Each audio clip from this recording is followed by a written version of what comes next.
Hi everyone, Michael Giovanni here, living your power now. It is Saturday night, 20 to 11, and I was just about to jot down some notes to write a blog for tomorrow.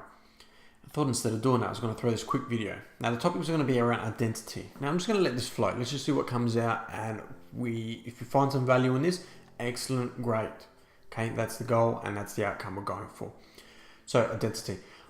One of the biggest purposes or missions, life goal that you have really is to find your identity. It's inevitable that you're going to lose it, because think about it from this perspective. You were born at your purest form and you were born at your most uniqueness form. Now, it is through the years where you get exposed to your environment, belief system that you might adopt that projects you into the individual that you are today as you behave. Now, that doesn't necessarily mean that's who you are as a person, because number one, people know their behaviors, and how you are now is only a result of what you've been in the past, been through in the past, and what you're experiencing. So look at it like this. Let's talk about belief systems for a second. So belief systems.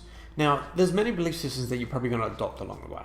And even as a child, you might be exposed to thousands and hundreds of belief systems. It could be through schools, religions, parents, family, friends, whatever it might be. But you need to be trained in a way or taught in a way to become the person you are, so you could actually walk on your own 2 feet. Now, some of us are happy to stay with those belief systems. Some of us, it can cause some conflict at an early age. Some of us, it can come later on. So it really determines to the individual of what it actually is. Okay, what beliefs have you taken on from someone else? Now, belief systems are based around, I guess, proven facts, proven to one individual. Okay, a change of belief is normally around experience. Okay. Now, if science was actually based around experience and individuals' experience, we'd have a lot different world than what we're living in today. So to each individual, we're going to actually determine our own belief system around what we experience. We all experience different things in different scenarios and different contexts. And what we experience in those situations, we might be able to change our beliefs, or there might be a conflict in belief of who we thought we were and who we are now. Now, this is an excellent process because this is where confusion kicks in. Now, everyone knows confusion equals change. Okay? Whenever you're feeling confused about something, that's a really positive thing, because it means you're in a process at the moment and there's things changing. There could be an integration happening and more merging into a new frame of mind, okay, which is great. So this is one process. The other one is environment. Now, environment, you might be exposed to a lot of things. As a young child, you might have been exposed to some arguing, some violence. Could have been you've been exposed to really happy times. Whatever it might be, those exposures, okay, would create a normality, because if they were happening on such a consistent basis, those exposures that you experience can create the identity that you actually project today.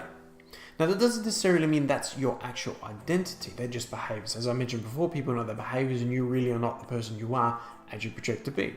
The person you really are is the person when you get in touch with yourself. Inside, internal, okay? The investigation that we go inside. How does this happen? Okay.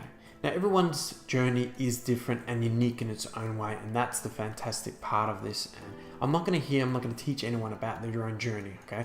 All I'm really going to do is outline around identity and the kind of things that actually can trouble and create a loss in identity within your life. Because through identity, losing your identity, these are the kind of things you need to look out for, okay?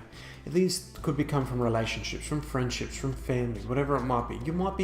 You might catch yourself in a situation where you feel like you're living under other people's decisions, living under other people's circumstances, other people's expectations, and not truly being congruent of what you want and how you feel and how you're processing in life. Now, these are really important factors, because all you're really doing is disempowering yourself if you're in this frame of mind, disempowering yourself and really lowering down your energy. And what you're doing is slowly crushing yourself down and giving your power out to other people. It's like allowing everyone just to tap into your energy, and you can end up feeling pretty depleted.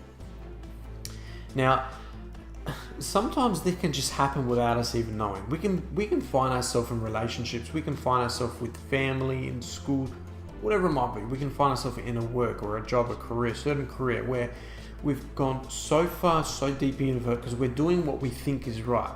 Okay, if we've been trained in a way or taught in a way that you follow the rules, you listen to your bosses, you listen to your managers, you listen to your friends, you listen to society, whatever it might be, you're going to put trust in that. And it might be down the track, a week, a year, whatever. You might wake up one minute and think, whoa, how did I get here? Maybe this is not true to me. Maybe there's some conflict around it. There could be some frustration. And it's that frustration that kicks in that change, that confusion. Because what are you frustrated about? Are you frustrated at the other person, or you're more frustrated at yourself? So these are the kind of things you need to look out for, okay? You are here for one purpose, okay? To find your individuality, to live your own purpose, okay? And it's around making your choices, your decisions around your life, okay? Doing what you were meant here to do, to find what your purpose is. How can you serve in this world? We all have a way of serving. You can be serving in an accountant, you can be serving coaching, you can be serving food, whatever it might be. There is something within that, there's passion. You need to ignite and align yourself with your passion to find your true individuality, to align yourself with your mission. Okay, so thank you for listening. I hope this message got across to you. All it really is finding yourself. Watch out for the things that are in conflict with yourself, things that don't make you you, okay? Anything that's not based around what you truly want to do, it's not in line with you, okay? Get more true to yourself, be more kind to yourself, be loving to yourself, okay? Thank you for listening, and peace and love. Michael, I'm out.